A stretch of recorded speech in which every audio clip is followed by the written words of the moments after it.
अब इन्होंने सोचा कहीं जाएंगे टीसी पकड़ेगा, बेफिजूली में जेल जाना होगा। इन्होंने अपना कंबल लिया, भागवत जी ली, दूसरे साइड उतर गए पटरी की तरफ, और पटरी पटरी पैदल गए कि यहां से चलें, किसी गांव में जाएंगे, भागवत करेंगे, दक्षिणा मिलेगी, फिर टिकट लेकर के घर जाएंगे।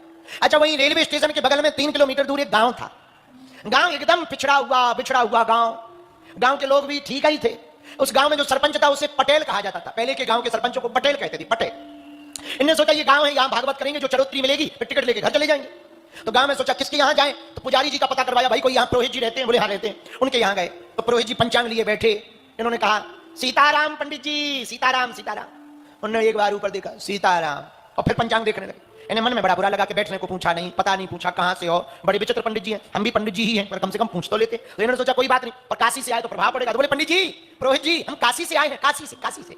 तो वो इतना नखरे में बोले काशी से आओ चाहे कलकत्ता से, हमें क्या लेना देना, कलकत्ता से आओ काशी से हमें। इन्होंने कहा बड़ा विचित्र पंडित है, बता अब क्या किया जाए। इन्होंने कहा एक काम करो पंडित जी, नाराज ना हो, हम भागवत करते हैं, भागवत। अच्छा, उस गांव में कभी भागवत भई नहीं थी, पुराना जमाना, भागवत हुई नहीं। तो पंडित जी पूछने लगे ये भागवत है क्या।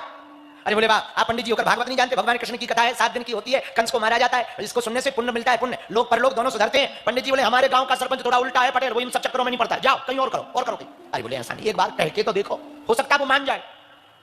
पंडित जी को लगा कि पुरोहित जी को लगा, गांव के पुरोहित को जब इतना कह रहे हैं तो एक बार पूछने में क्या देख। बोले बैठो, हम पटेल से पूछ के आते।